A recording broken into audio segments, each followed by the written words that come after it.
कितनी बार ऐसा हुआ है कि आपने कोई काम केवल इसलिए नहीं किया क्योंकि आपने सोचा कि लोग क्या कहेंगे या लोग क्या सोचेंगे। लोग क्या सोचेंगे ये बात सोचकर आपने वो काम शुरू ही नहीं किया, वो काम जो आप पूरे दिल से करना चाहते थे और उस चीज को अपनी जिंदगी का सबसे महत्वपूर्ण हिस्सा बनाना चाहते थे। जैसे कहीं जॉब कर रहे हो लेकिन इच्छा थी कि मैं कुछ अपना खुद का करूं, लेकिन लोग क्या कहेंगे अगर मैंने इस जॉब को छोड़ दिया, और उस चक्कर में नहीं किया। आपने सोचा कि मैं एक कंटेंट क्रिएटर बनना चाहती हूँ और केवल ये सोच के पीछे रह गई हो कि मेरे वीडियोस देख के मेरे दोस्त रिश्तेदार क्या कहेंगे, नाम रखेंगे।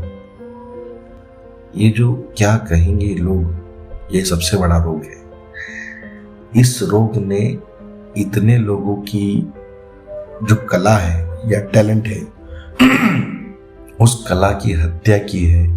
जितने इस दुनिया में कभी किसी युद्ध में लोग नहीं मारे गए, लोग क्या कहेंगे इस बात के डर से उतने टैलेंट मारे गए हैं दुनिया में। जब तक आप ये कंफर्म न कर ले कि ये जो लोग हैं जो क्या कहेंगे इसका आपको डर है, ये आप कंफर्म कर लो कि आपकी जिंदगी की EMI ये भरने वाले हैं क्या, आपके कुछ जवाबदारियां हैं, जो जिम्मेदारियां हैं वो जिम्मेदारियां ये लोग निभाने वाले हैं क्या, आपका किसी प्रकार से आर्थिक रूप से ये सपोर्ट करने वाले हैं क्या।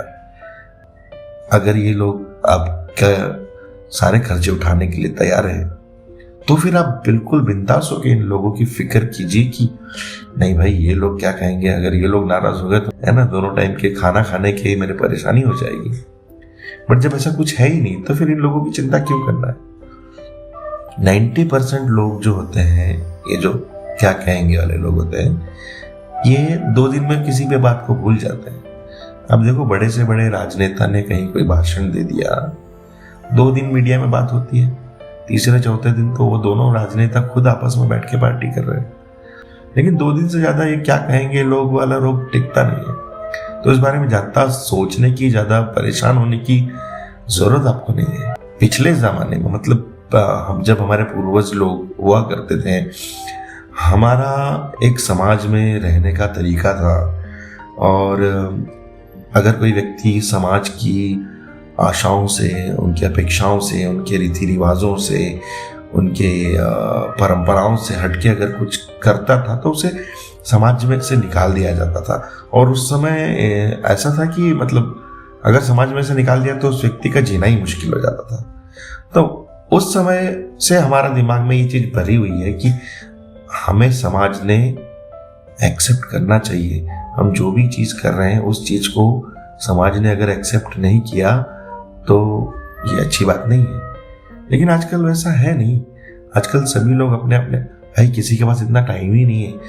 अगर मैं आज देखूं कि भाई मेरा कोई एक फ्रेंड है, उसने एक तो वीडियो बनाया अच्छा सा, कुछ तो मोटिवेशनल कंटेंट डालने लगा 1-2 दिन में, मैं बोल रहा भाई क्या कर रहा है तू, क्या मोटिवेशनल वीडियो बना रहा है, इससे कोई फायदा है? काम धंधे कर जाकर। मैं 1 दिन सोचूंगा, 2 दिन सोचूंगा, हो सकता है 1 आध बार मिल गया तो उसको बोल भी दूंगा कि भाई तू ये किस चक्कर में पड़ा हुआ है। लेकिन अगर वो चीज उसको अंदर से खुशी देती है, उसको वो चीज करने से सेटिस्फेक्शन अगर मिलता है तो वो कंटिन्यू उस चीज को करेगा। और 2 दिन बोलने के बाद में मैं भी चुप हो जाऊंगा, मुझे अपनी जिंदगी में बहुत काम है भाई, है ना। तो मैं उस चीज को लेकर चुप हो गया, उसने उस चीज को कंटिन्यू किया, और उस चीज को कंटिन्यू करते करते वो इस लेवल पर लेकर गया कि आज वो सक्सेसफुल हो गया। तो जो लोग आज उंगलियां उठा रहे हैं ना इस तरह से, वही कल 2 हाथ उठाकर तुम्हारे लिए तालियां बजाएंगे कि वाह शाबाश, वेल डन। उन लोगों की फिक्र करने की आपको जरूरत नहीं है। तुम शुरू तो करो, शुरू करो। भगवान श्री कृष्ण ने क्या कहा है, अब वो गीता के समय में कहा है कृष्ण भगवान ने अर्जुन को, अब मैं तो वहां था नहीं उस समय, लेकिन ऐसा अपना पढ़ा है पढ़ने भागवत गीता में कि कर्म करो और फल की इच्छा छोड़ दो। अब कर्म करते करते करते तुम इतने आगे निकल जाओगे कि फल तुम्हारे लिए मायने ही नहीं रखेगा, फल अपने आप आते जाएगा तुम्हारे पास, उसकी चिंता मत करो।